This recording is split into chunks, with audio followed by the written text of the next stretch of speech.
ससुर या पिता। बेटा तू बच्चों का नाश्ता बना, इतने मैं इन्हें तैयार कर देता हूँ, फिर तू बत्सल का लंच लगा दियो, मैं इन्हें बस तक छोड़ आऊँगा। नरेश जी अपनी बहू दिव्या से बोले। नहीं नहीं पापा जी, मैं कर लूँगी, आप बैठिए, मैं बस अभी आपकी चाय बनाती हूँ, दिव्या बोली। अरे बेटा बन जाएगी चाय, तुझे कौन सा कहीं जाना है, तू पहले इन सब कामों से फ्री हो, तब तक मैं इन शैतानों को रेडी करता हूँ, नरेश जी हंसते हुए बोले। दिव्या हैरान थी, जो पापा जी माँ के रहने पर एक गिलास पानी खुद नहीं लेते थे, आज उनके जाने के 15 दिन बाद ही उसकी हर काम में मदद कर रहे हैं। असल में दिव्या के परिवार में दिव्या के पति, सास, ससुर और 2 बच्चे, 6 साल का काव्य और 3 साल की आव्या थे। जब से दिव्या शादी होकर आई, उसकी सास ने उसे बेटी की तरह रखा, घर के कामों में सहयोग दिया। यूं तो दिव्या के ससुर नरेश जी भी बहुत प्यार करते थे उसे, पर उसने कभी अपने ससुर को खुद से कोई काम करते नहीं देखा।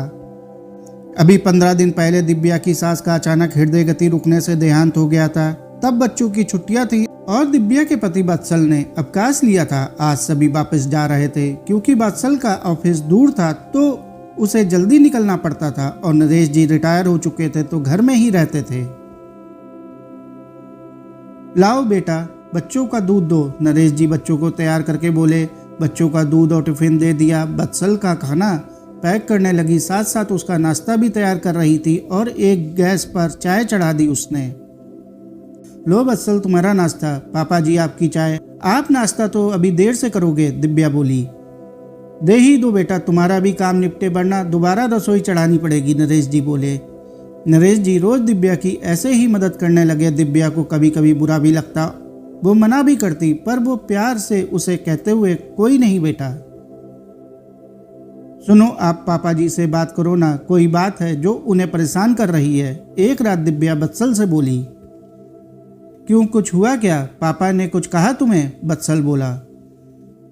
नहीं, पर जो इंसान एक गिलास पानी भी नहीं लेता था खुद से, वो मेरे साथ इतने काम कराए, कुछ तो गड़बड़ है, दिव्या बोली। अरे तुम्हें कोई परेशानी हो तो तुम खुद पूछ लो ना, बत्सल बात टालता हुआ बोला।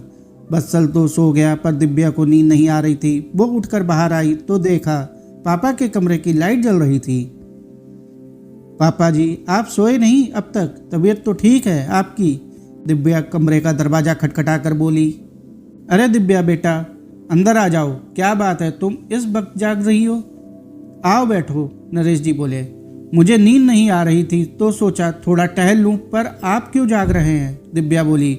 बस ऐसे ही बेटा, मुझे नींद नहीं आ रही थी, नरेश जी बोले। पापा आपसे एक बात पूछनी थी, दिव्या हिचकिचाते हुए बोली। हाँ बेटा बोलो, संकोच क्यों कर रही हो, नरेश जी बोले। पापा जी मुझसे कोई गलती हुई है क्या, आप मुझसे नाराज हैं या मेरी कोई बात बुरी लगी आपको, दिव्या बोली। नहीं बेटा, पर ऐसा क्यों पूछ रही हो, नरेश जी हैरानी से बोले।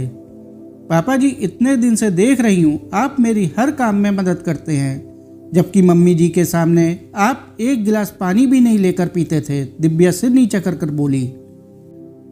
हा, तो तुम्हें लगा मैं तुमसे नाराज हूँ, देखो बेटा जब तक तुम्हारी सास थी वो तुम्हारी मदद को थी, अब वो नहीं है तो मुझे दोहरी जिम्मेदारी निभानी है, मेरे लिए जैसे बत्सल वैसे तुम, जैसे मैं उसकी सुख सुविधाओं का ध्यान रखता हूँ, तुम्हारा रखना भी मेरा फर्ज है, नरेश जी प्यार से बोले।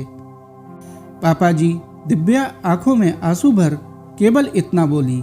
हाँ बेटा, अब माँ और बाप दोनों की जिम्मेदारी मुझे उठानी है, तुम्हें सुबह इतने काम होते हैं कि बत्सल मदद नहीं कर पाता, तो मेरा फर्ज है कि मैं अपनी बेटी की थोड़ी मदद कर उसकी कुछ परेशानी तो हल कर सकूं।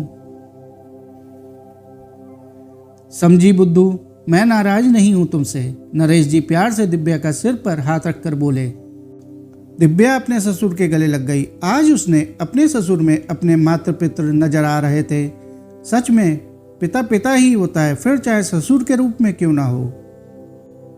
साथियों, आपको यह कहानी कैसी लगी कमेंट करके जरूर बताएं। कहानी अच्छी लगी हो तो कहानी को लाइक और चैनल को सब्सक्राइब कर लें। धन्यवाद।